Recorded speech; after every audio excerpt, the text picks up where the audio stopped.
Hello दोस्तों, एक बार फिर से स्वागत है आपका अपने यूट्यूब चैनल इंग्लिश मस्ती पर। तो गाइज आज से मैं एक सीरीज स्टार्ट करने वाला हूं इम्पोर्टेंट क्वेश्चनों की, जो आपके लिए रीड की बात करें, हमें आरपीसीएसआई की बात करें, सभी के लिए इम्पोर्टेंट होने वाली है क्लास। तो गाइज अभी से ही चैनल को सब्सक्राइब कर लीजिए और इस वीडियो को भी लाइक कर दीजिए, क्योंकि इसमें भी मैं 1919 और 1935 के भारत शासन अधिनियम से रिलेटेड इम्पोर्टेंट क्वेश्चनों का सेट लेकर आया हूँ। तो आई होप गाइज आपको ये वीडियो पसंद आएगी। पसंद आए तो वीडियो को लाइक कर दीजिए और सब्सक्राइब कर लीजिए चैनल को, ऐसी ही और इम्पोर्टेंट वीडियो पाने के लिए। तो चलिए आज की क्लास स्टार्ट करते हैं यहीं से। तो देखिए क्वेश्चन नंबर 1 देखिए, केंद्र में द्वैध शासन किस अधिनियम के अंतर्गत स्थापित किया गया था।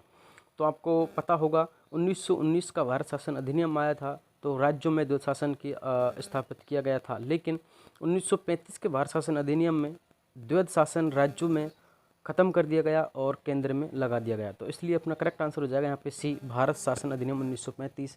इसके तहत केंद्र में द्वैध शासन स्थापित किया गया था।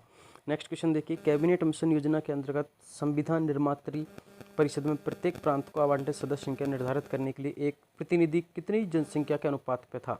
तो 10 लाख के जनसंख्या के अनुपात पे था एक प्रतिनिधि, इसलिए अपना करेक्ट आंसर हो जाएगा वी, 10 लाख व्यक्ति। ठीक है, देखिए ये नेक्स्ट क्वेश्चन देखिए अपना। नेक्स्ट क्वेश्चन है अपना,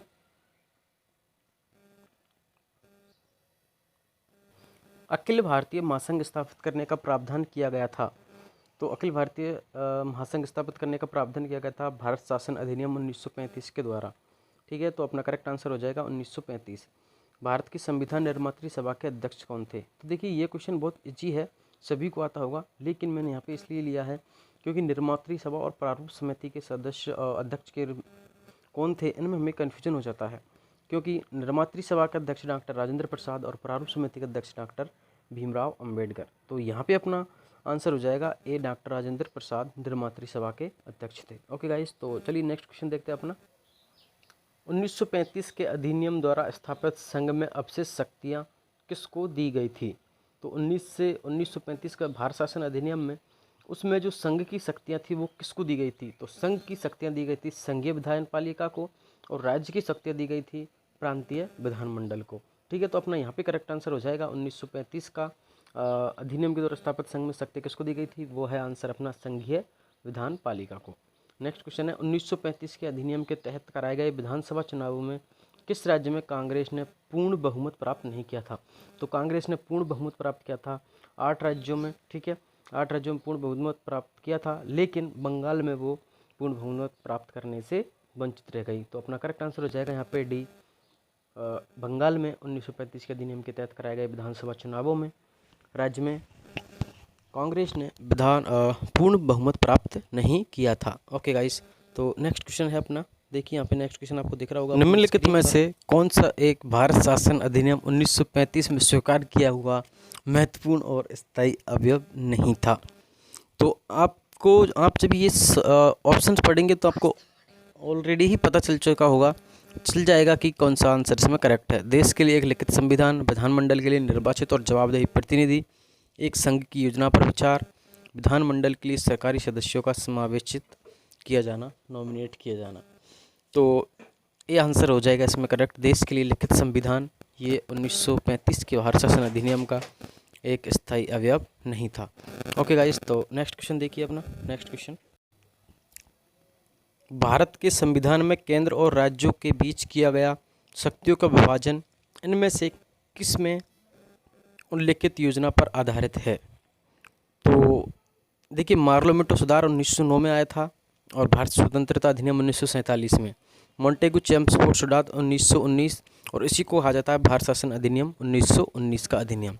और यह है जो भारत सरकार अधिनियम 1935, तो इसी में शक्तियों का विभाजन किया गया था केंद्र और राज्यों के बीच में। तो अपना करेक्ट आंसर हो जाएगा यहाँ पे सी, भारत सरकार अधिनियम 1935। ओके गाइस, तो चलिए नेक्स्ट अपना क्वेश्चन देखते हैं। निम्नलिखित में से किस अधिनियम ने संवैधानिक निरंकुशता के सिद्धांत का अनुमोदन किया था।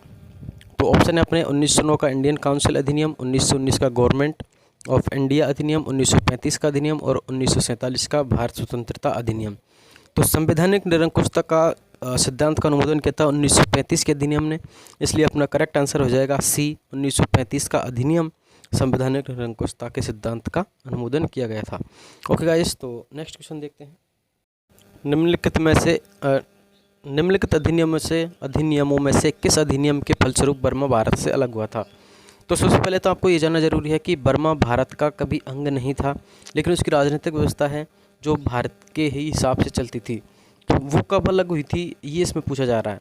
तो ये अलग हुई थी गवर्नमेंट ऑफ इंडिया एक्ट 1935 के अधिनियम के अंतर्गत, जब भारत को एक संघ बनाने का निर्णय लिया गया था 1935 के अधिनियम में। जब ये इससे रिलेटेड एक क्वेश्चन हमने पहले भी देखा था कि अखिल भारतीय महासंघ की स्थापना कब करी गई थी, 1935 में। तो उसी टाइम बर्मा को भारत से अलग कर दिया गया था।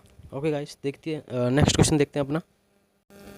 भारत का संघीय न्यायालय निम्नलिखित में से किस वर्ष स्थापित किया गया था? तो भारत सरकार अधिनियम 1935 का जब लागू हुआ था तो उसमें निर्णय लिया गया था कि भारत में एक सर्वोच्च न्यायालय होगा, एक संघीय न्यायालय होगा, और उसकी स्थापना 1935 के अधिनियम के तहत 1937 में कर दी गई थी। ठीक है, तो अपना करेक्ट आंसर यहाँ पे हो जाएगा वी, 1937। भारत के संघीय न्यायालय की स्थापना 1937 में करी गई। नेक्स्ट क्वेश्चन है, निम्नलिखित में से एक भारत सरकार अधिनियम 1935 की मुख्य विशेषता नहीं थी? इस अधिनियम में अखिल भारतीय महासंघ का प्रावधान था, बिल्कुल था इसमें। अवशिष्ट विषय प्रांतीय विधायिकाओं को आवंटित किए गए थे, तो इसमें अवशिष्ट विषय प्रांतीय विधायकों को आवंटित नहीं किए गए थे, इसमें संघ को किए गए थे, तो ये इसकी विशेषता नहीं थी। नेक्स्ट इसमें देख सकते हैं हम, यह प्रांतीय स्वायत्तता के सूत्रपात का संकेत था, बिल्कुल था। प्रांतों को स्वायत्तता प्रदान कर दी गई थी। इसने प्रांतीय स्तर पर द्वैध शासन प्रणाली को समाप्त कर केंद्र में लागू किया गया था, हाँ जी किया था। तो अपना करेक्ट आंसर हो जाएगा वी, अवशिष्ट विषय प्रांतीय विधायकों को आवंटित किए गए थे, ये बिल्कुल गलत है।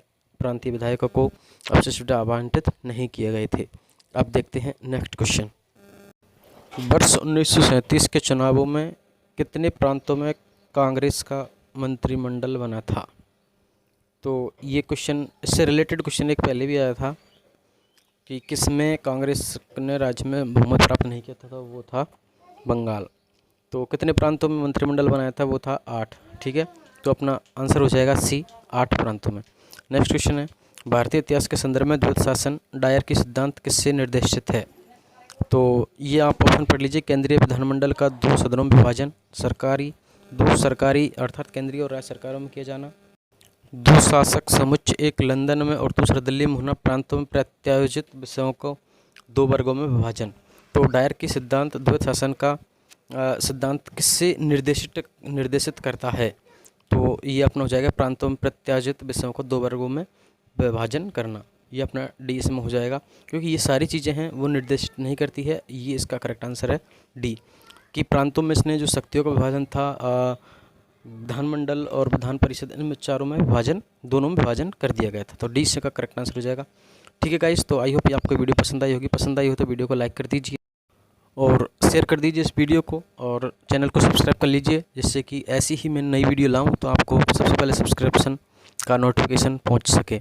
ओके गाइस, तो आपके सिलेक्शन की गारंटी मैं ले सकता हूं ऐसे क्वेश्चनों को ला के। ओके गाइस, बाय, मिलते हैं अगली वीडियो में। Bye bye bye.